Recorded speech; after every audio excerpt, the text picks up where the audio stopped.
Ауылына келіп тұрмыз. Мен Жұмагүл Асқар. Ана былтыр 24-ші жылы алынған проекті ғой. Сіздерге бағанағы министерствомен согласовать етілді. Газетке берілді бір ай бұрын. Мына неге порталға да салынды. Өздеріңіз білесіздер.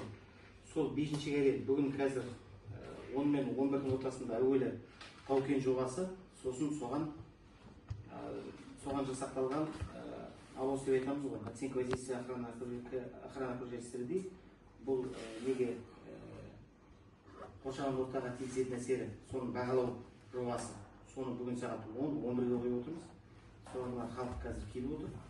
Осы жоба былтыр негізі осы жобаға эмиссияға рұқсат қағаз алынған, сосын өндіру жұмыстарына да рұқсат қағаз алынған. Анфера сіз естіп ғой да? Соны бүгін ана реконструкция тренинг деп айтамыз. Сам үлкен жоба бар, Ақжол құрылыстың министерствоның екі ортада үлкен жобасы бар. Сол жобаның биыл бітпей қалуына байланысты, тағы 20-26 жылға 2 жылға ұзартуына байланысты осы жобаны қайтадан алып келіп тұрмыз. Қайтадан қарауға. Ішінде тек өзгергені 25-26 жылда. Басқасының бәрі сол былтыр қаралған жоба, сол бойынша. Рахмет. Қазір мына осы халықпен арғата бастауға рұқсат қой бізге, да, Анфера? Сіздермен байланысты отырған мынау департамент экологиядан Сарсалова Анфера Оразалинина деген. Оразалинина. Осы кісі мына WhatsApp жүйесінде қазір көріп отыр. Мына Zoom-ның қазір акиматтар жасамай қалуына байланысты WhatsApp-пен қазір мына видеоға қосып қойдым. Так, жиналысымызды бастайық. Мынау осы жоба жасайтын мекеме Ақтау геотехнологиялық деген мекеме, сол мекеменің директоры мен, аты-жөнім Жұмагүл Асқар. Ақтау қаласында тіркелген мекеме. Осы мына жобаны жасауға бізге тапсырыс берген мекеме Ақжол құрылыс деген мекеме. Ақжол құрылыс деген мекеме бұл осы Маңғыстау, Атырау облыстары бойынша жол салу, үй салу, әлгі әкімшілік ғимараттарды салу жөнінде осына ең алғашқы осы бизнес саласында жүрген бір-екі мекеме болатын болса, соның біреуі осы. Сапа жағынан осы Маңғыстау, Атырау облыстарында бұған дейін де бірнеше жолдар салынды. Мына Ақтөбе Мақат деп айтамыз, Астрахан мен Екортадағы жол салынған, осы кісілердің қолынан өткен жұмыстар. Бұған үкімет тарапынан да, не болмаса сол жергілікті жердегі халық тарапынан да ешқандай да нареканий, ескерту ештеңе болған жоқ. Өтіп, қазір қолданысқа беріліп, халық соның игілігін көріп жатыр. Жиналысымызды бастайық. Осы жиналыстың басшысын тағайындаймыз. Сіздердің келіп отырғандарыңызға үлкен рахмет. Осы жиналысқа келіп отырғандарыңызға. Басшысы осы ауылдың әкімшіліктің бас маманы. Аты-жөніңіз? Төлеген Маусымжан Жанарбайқызы, да? Дәрібайқызы. Осы кісі төрағалық етеді осы жиналысымызға. Сосын арамыздан осы жиналысымыздың секретарын тағайындасаңыздар, егер жоқ, өзің бол десеңіз, мен өзімді жалғастай береміз. Өзіңіз болыңыз. Жақсы, онда мен сол осы жиналысымыздың секретары ретінде сол Жұмагүл Асқар арғата жүргіземіз. Әрі осы жобаға қазір келген жобаға сіздерге жалпы түсінік береміз. Сосын арғата сұрақтарыңыз болса қойсыздар. Рұқсат қой. Бүгін енді сағат 10-11-де сіздердің уақыттарыңызды алмас үшін осы мына қазір Тау-Кен жобасы сағат 10-да болу керек. Арғата қоршаған ортаға тигізетін әсерін бағалау жобасы деген осы жобаның арғата тіркемесі сағат 11-де болу керек. Егер осы екі жобаны бірге қарайық десеңіз, қарсы емеспіз десеңіз, онда қолдарыңызды көтеріңіз. Онда бірге қарап өтеміз. Жоқ, бөлек қарайық десеңіз, бөлек қараймыз. Онда жақсы, онда бірге қараймыз. Екеуінде сіздерге қағазды мына протоколды бердік, кім қатысты, кім қатысып отырған жоқ.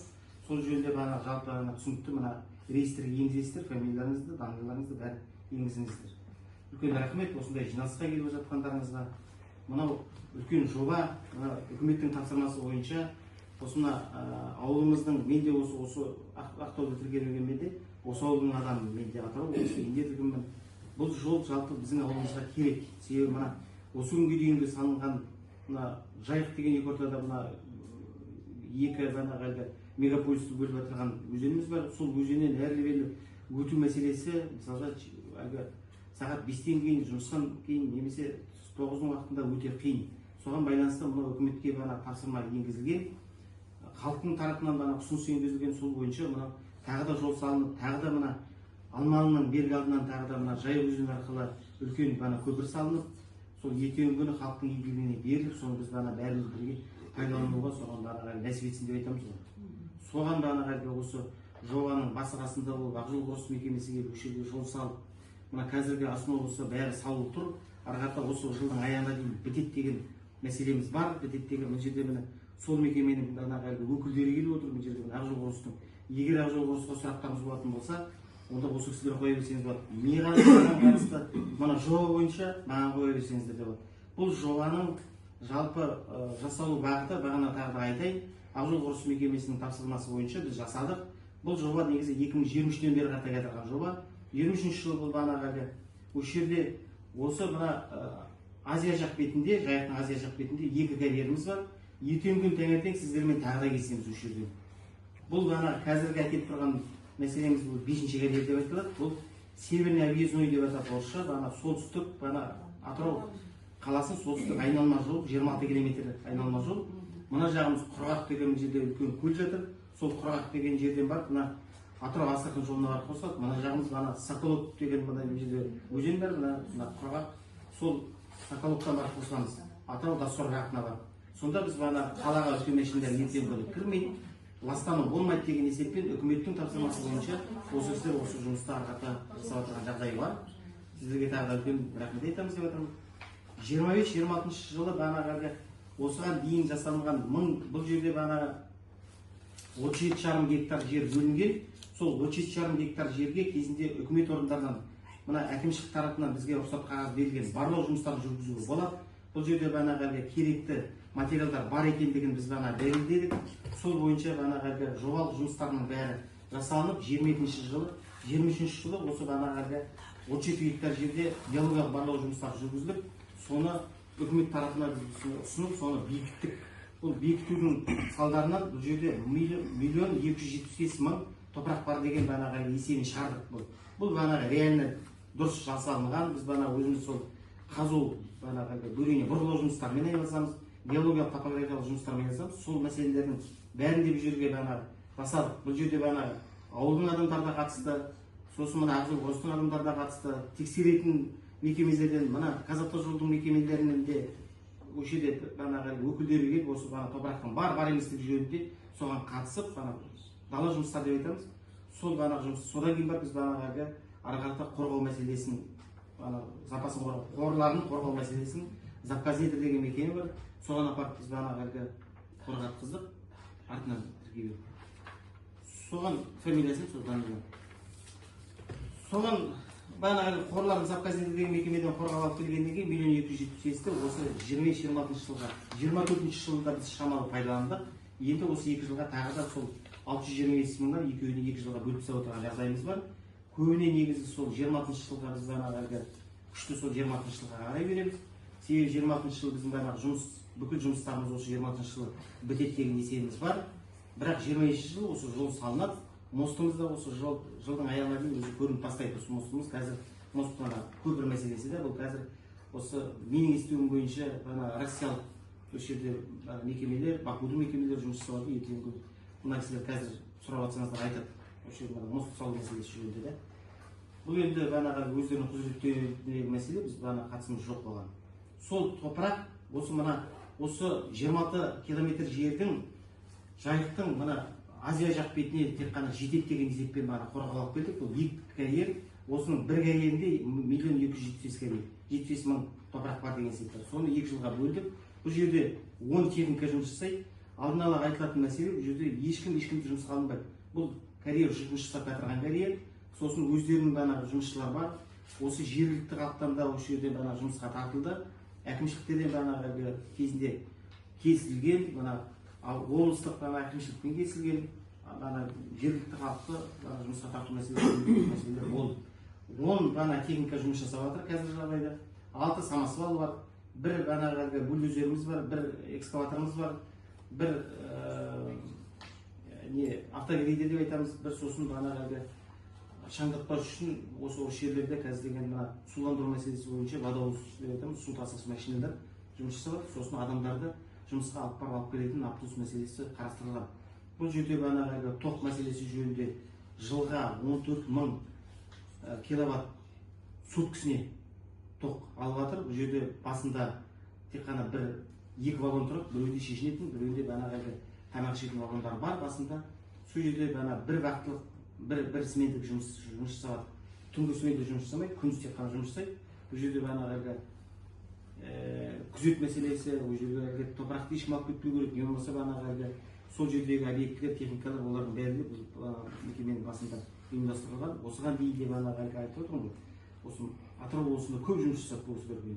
Бұл кісілер енді бағанағы жол салу мәселесі жөнінде осы алдыңғы екі мекеменің біреуі осылар. Сондықтан бұл кісілерге үлкен рахмет айтамыз. Келіп сапалы жол салып жатырғандарына.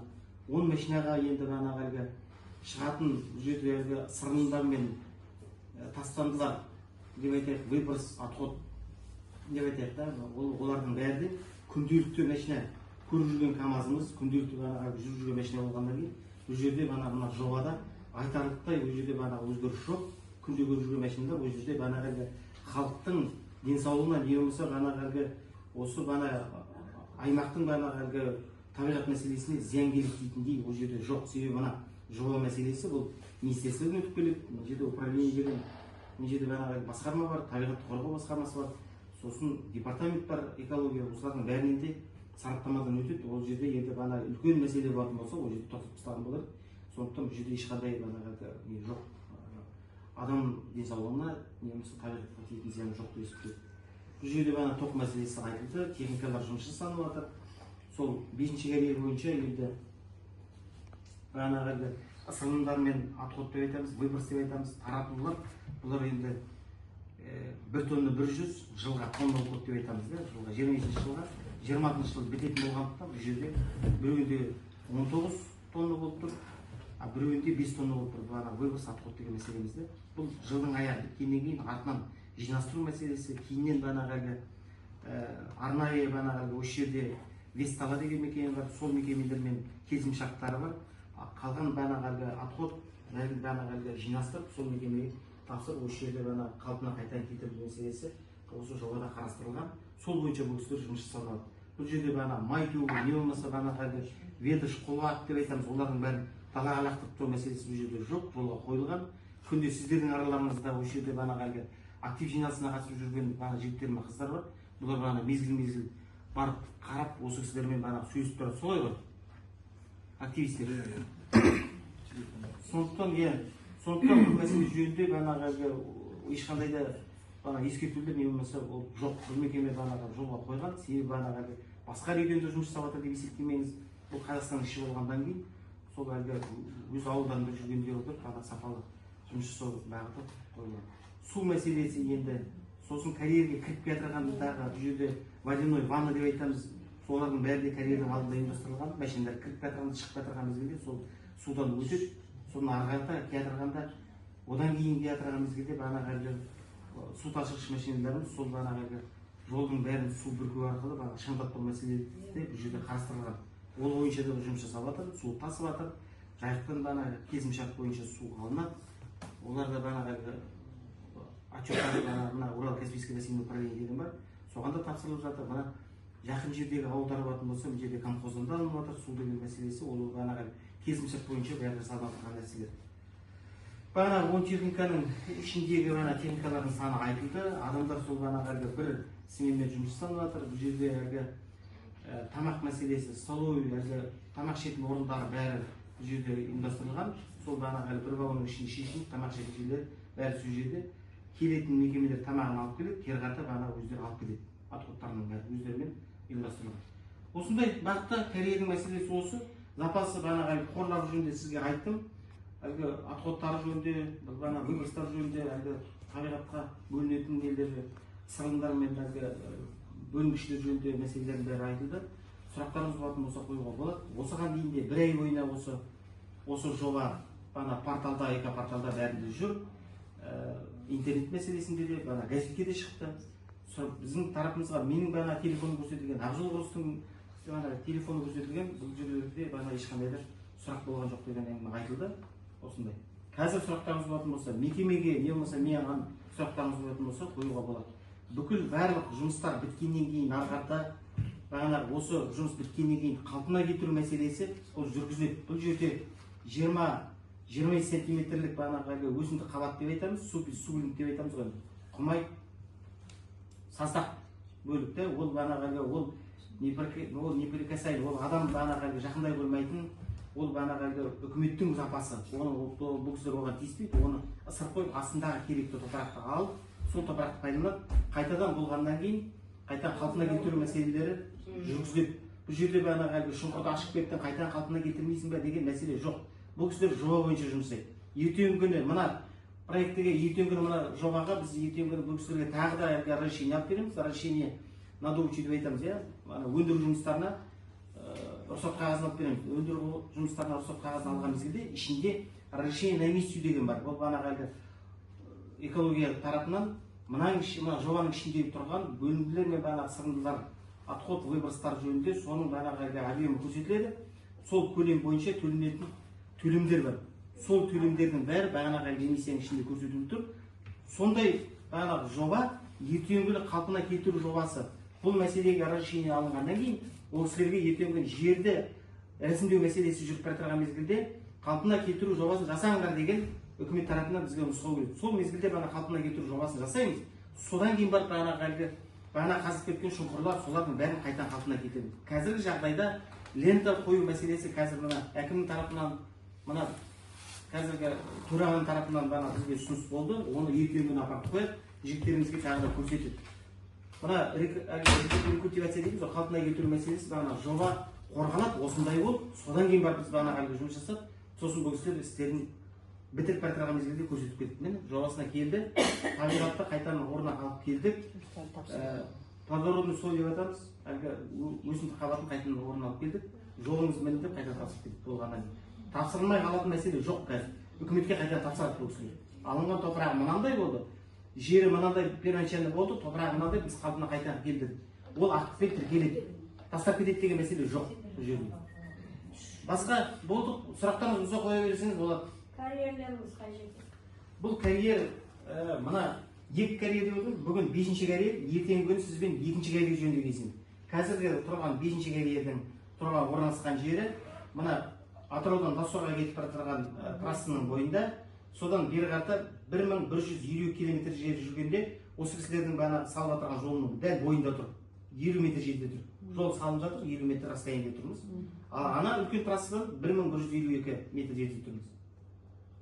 Бұл ең бірінші жинас, бірнеше рет облыс көлемінде жинас болды.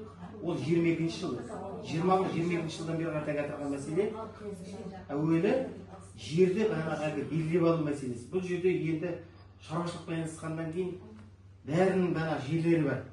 Ол шаруашылықтармен келісудің мәселесі өте қиын бұл кісілерге.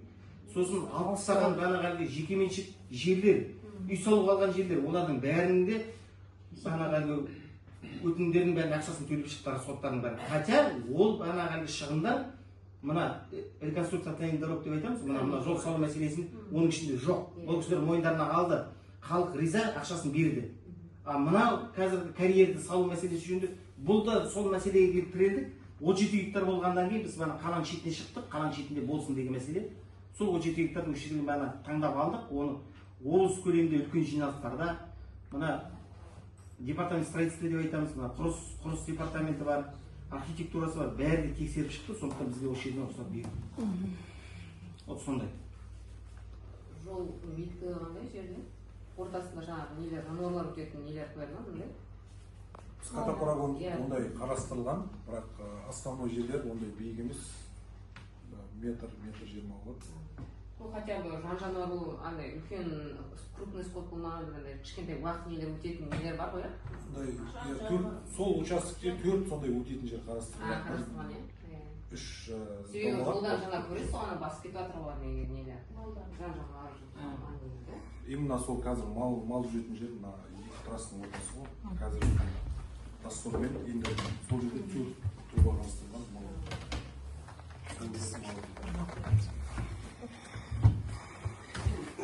Басқа сұрақтарыңыз бар ма? декларация жасайды. Карьерді негізі бұл жерде қазіргі мәселеде карьерді негізі ауылдың сыртына салып жатыр қазір барынша ауылдың сыртына салып, себебі бірақ бір жағынан біз түсінікпен қарауымыз керек. Бұл жерде карьерді қаншама жерден ауылдың сыртына салу керек дегенмен де бұл жұмыстың ертеңгі күні себебіміз да қымбаттап кетпеу керек. Бұл ғана біздің өзіміздің ғана салттарымыздан құралған ақша, сондықтан біз ғана әлгі бір қалыпты, бір жақты болып ғана әлгі нетіп отырмауымыз керек. Не болғанда да осы жол салыну керек, және де ол арзанға салыну керек деген есеп болу керек қой бізде. Соған ғана көңіл бөлуіміз керек. Бірақ дей тұрғанмен де біз бұны қаланың сыртына алып кеттік бұл карьерді. Осы жерде ғана әңгіме болмай қойсыншы деген мәселе бар. Бірақ кейбір региондарда негізі топырақ болмай қалатын варианттар бар. Сол мезгілде халықпен келісіп, сол ауылдың ішіне салатын варианттар бар да. Сол ауылдың ішіне салғанда қазір ақса екі дейтін. Ал берген жерлерді толтыра алмай отыр ғой. Жоқ, ол ғана карьерге, ол карьерге біздің қатысымыз жоқ. Біз қаланың сыртына шықтық, сондай. Осыған дейін берілген карьерлерге біздің шаруамыз жоқ. Осыған дейін бұл 2023 жылы жер кодексіне мораторийден кейін қайтадан жер кодексі іске енді. Бұл жерде 1000 метрден кем болмасын ауылдың территориясына деген мәселе бар ол жерде. 1000 метрден кем болмасын деген. Сол қағиданы біз алып келдік. Бұл жерде болсын, ішінде болсын деп. Ал бұрынғы карьерде біздің шаруамыз жоқ. Оның өзінің тексеретін құзыретті органдары бар. Өздері біледі осылай. Ол просто так тегінен тең бермейді. Сосын ауыл болғаннан кейін бұрынғы бұл карьерлер, жалпы түсінік бойынша айтайын, бұл карьерлер кезінде елді мекен жоқ мезгілде беріліп қалған, ертеректе беріліп қалған. А қазір одан кейін халық санының шоғырлануына байланысты бұл карьерлердің қасынан да үйлер берілді. Оған бізде режиміміз керек, оған ертеректе берілген. Сол ауылдың ішіне керекті топырақ сол карьердің кезінде алды. Бұл же адамдарға да рахмет айтамыз кезінде. Ана мостты қана білу ма?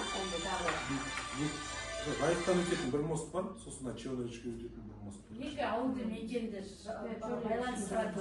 Қай жерде салайын деп Қай жерде Сонда Астрахань жолы, Доссор жолын қосатын. Ана бұзының датчылары бар ма? Алмалдан бері атауға. Алмалдан бері атауға.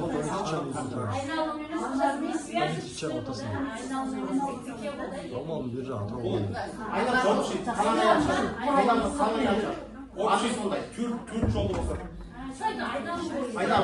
Доссордан келіп, ендерді қосады, одан кейін жайықтан көпір болады, одан кейін Уральский жол қосады, одан Астрахань жолы қала жетеді. Бұл жылы 2025-26-да бітіреді. 20-26-да бітеді.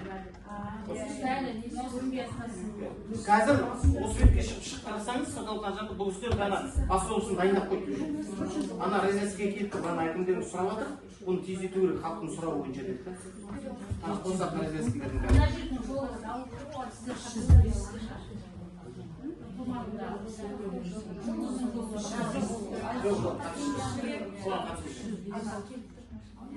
басқа сұрақтарыңыз болмаса төрағаға алып берейік сөйлесін. Болашақта дамбы мен мосттарды жасау идея жоқ па? Алынып жүр ме? Жоқ, сіздер ана не ұстамайсыздар ма деген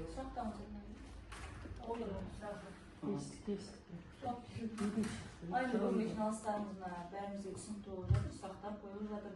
Жобамыздың безопасності, қауіпсіздігі барлығы енді түсінікті болды. Рахмет сіздерге түсіндіріп келіп қоғамдық даму қызбатсыздар.